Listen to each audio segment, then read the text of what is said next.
This small patch of ground has not experienced many changes since 1867. It is simple, uncomplicated land. Rolling hills are bordered on the south side by Beaver Creek. But as tame as this land looks, the history it holds is anything but that. It has seen a young lieutenant forging ahead to make a name for himself.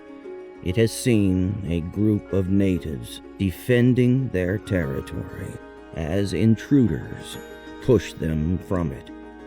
It has seen the last moments of a band of young men's lives as they fight to the end.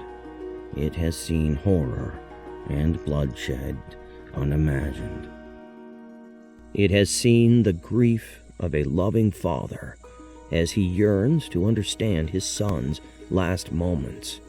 Moments, no doubt, filled with fear and turmoil. This land holds secrets.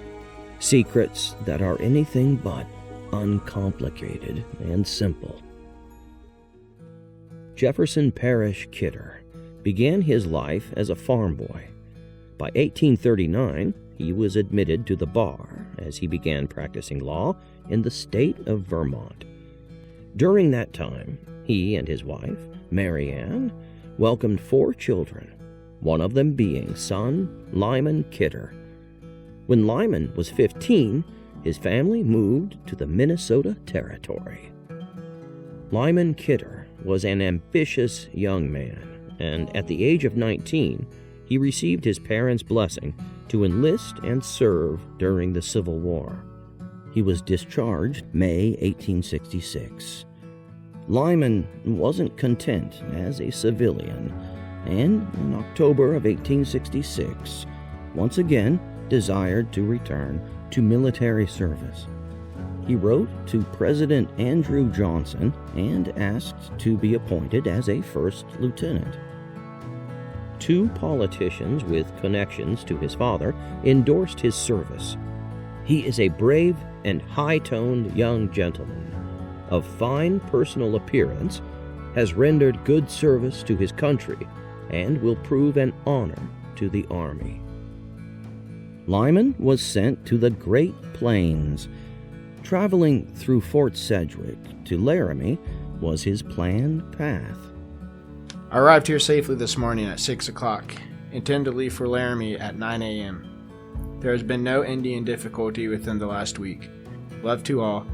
Yours affectionately, Lyman. For some unknown reason, between 6 and 9, Lyman's departure was delayed, and he was eventually given a temporary post at Fort Sedgwick. While there, General Sherman questioned the path of the infamous General Custer and insisted on sending him new orders. Taking those orders to Custer fell into the hands of Lyman. Sir, you will proceed at once with an escort of 10 men of Company M, 2nd U.S. Cavalry, to the forks of the Republican River, where you will deliver to General Custer the dispatches with which you will be entrusted. Should General Custer have left that point, you will take his trail and overtake him. After delivering your dispatches, return to this post. Until you reach General Custer, you will travel as rapidly as possible. He wrote to his father one final time before his departure. I start for the forks of the Republican tomorrow with 10 men. I am to carry dispatches to General Custer to be absent 7 days.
My dear sir, I deem it my duty to inform you of the fact that Lieutenant L.S. Kidder left this post at about 11 o'clock on the 29th of last month. When Lieutenant Kidder left here, it was supposed he would be able to accomplish his mission in the course of a week or 10 days at furthest, and his friends are becoming alarmed for his safety.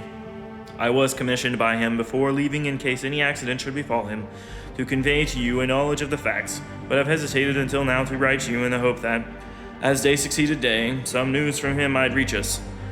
I should be extremely sorry to give you causeless alarm by this communication, but his protracted absence raises in my mind a feeling of apprehension. I need not tell you how ardently we all hope for his coming, nor indeed have we given up on him entirely. And be assured I will take the earliest opportunity to inform you of any new facts concerning him. I am, sir, very truly, E.L. Bailey, 2nd Lieutenant, 4th Infantry. My dear brother, as we have not heard from you since the later part of last month, and as you are in an Indian country where you are exposed to the dangers of the same, we would be pleased to have you write us as often as possible. If you have been spared, as we hope and trust you have, although we may be in suspense for several days, we hope you will be careful not to expose yourself to the dangers you are every day subject to. We all send our love and pray that you may be protected by the divine providence which has protected us all for so many long years. Affectionately, S. W. Kidder.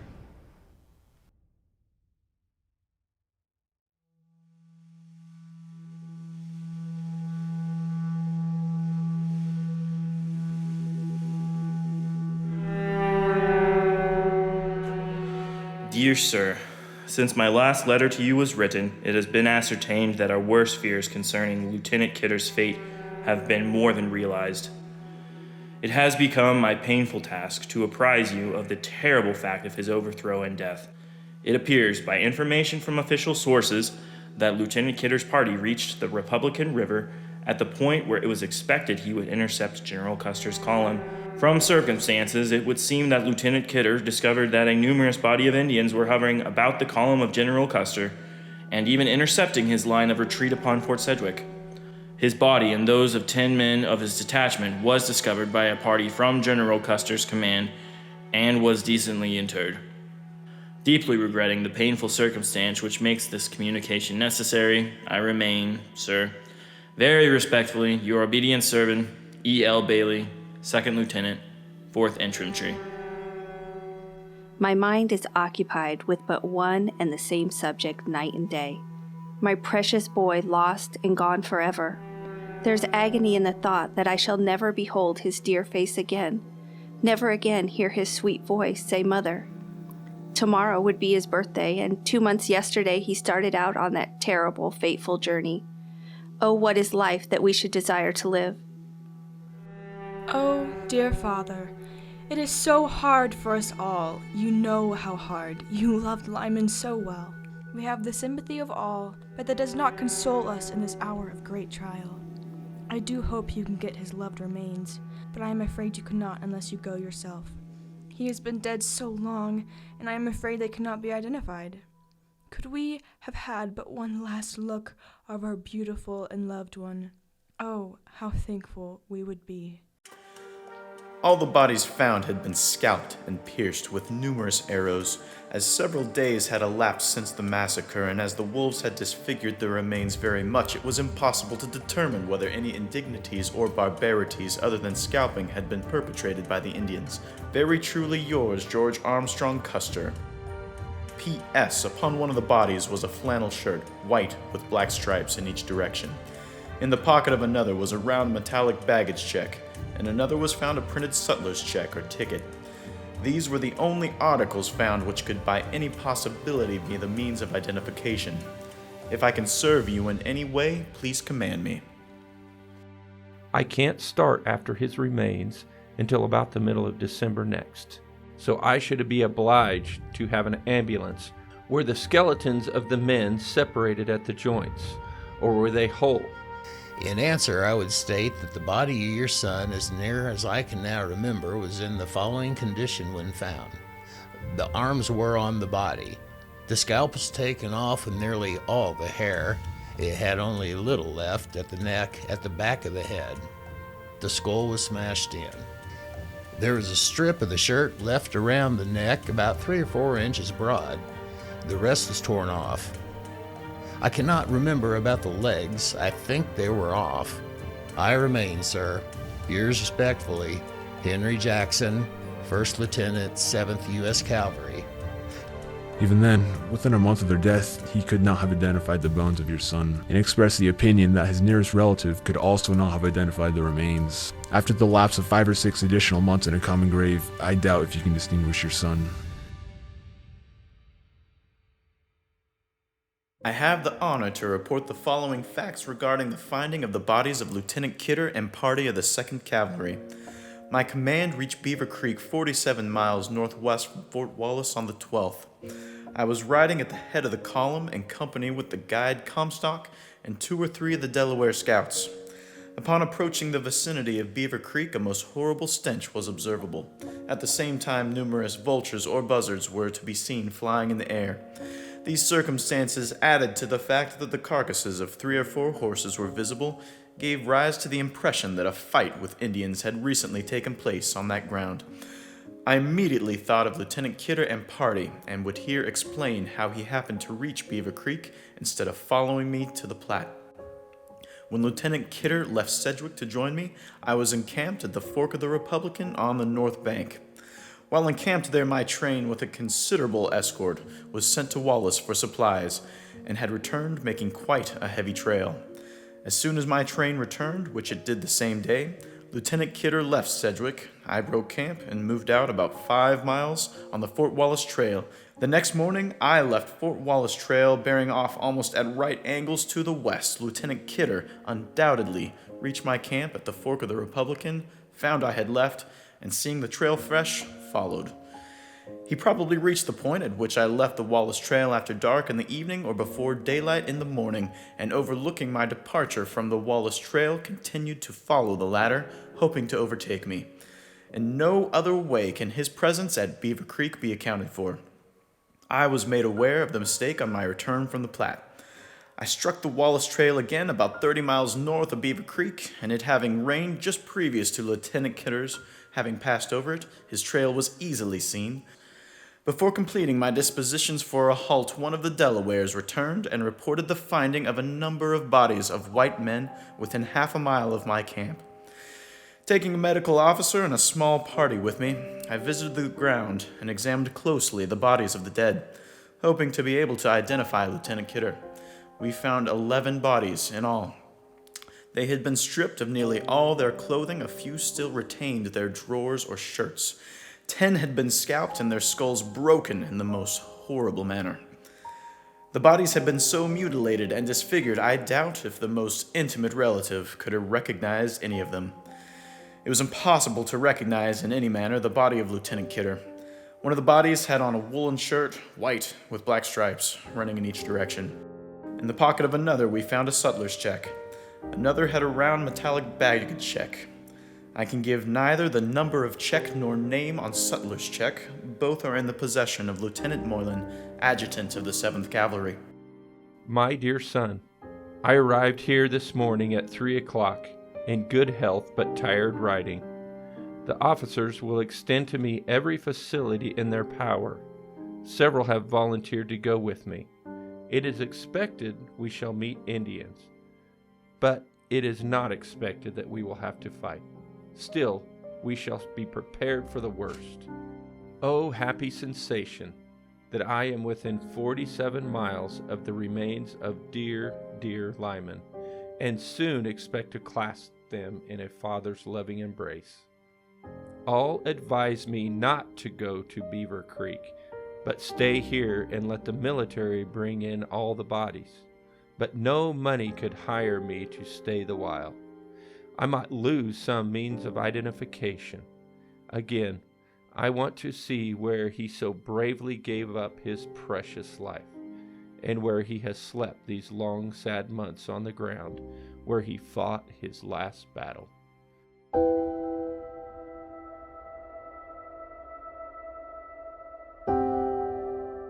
I arrived home from my trip with Judge Kidder and brought the remains of his son and 10 men who were killed by Indians last year.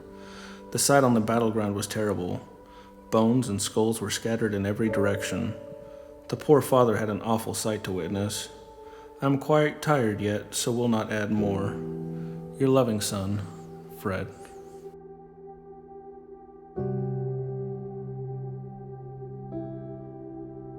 We found the grave at once, had traveled over it when covered with snow. In the morning, exhumed the bodies and found our dear Lyman's almost entire, the most of anyone. I am positive I have his precious remains. His remains we put into a separate box.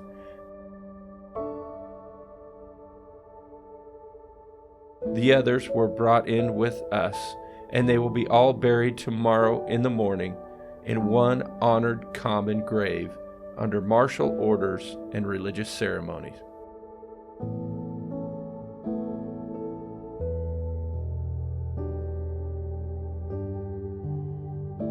His body, with the assistance of the surgeons, I have properly prepared and tenderly laid out in the sheet I took from home with me for that purpose, and have put the coffin into a square pine box, which is ready for transportation.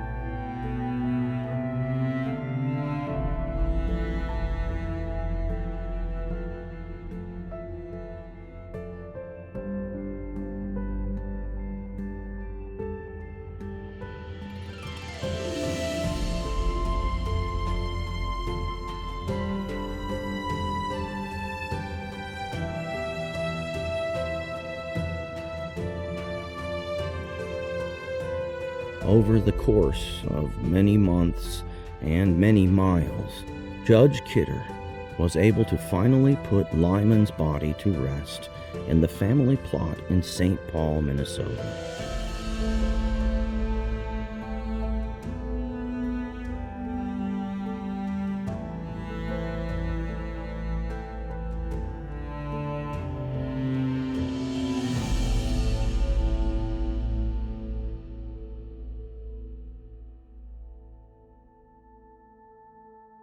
In memory of those who died alongside Kidder, but were never able to be identified by their families. Lakota Scout Red Bead, Sergeant Oscar Close, age 23. Corporal Charles H. Haynes, age 23. Private Roger Curry, age 23. Private Michael Connell, age 19. Private William Floyd, age 19. Private Michael Groman, age 19. Private William J. Humphreys, age 19. Private Michael Haley, age 22. Private Michael Lawler, age 21. Private Charles Telton, age 36.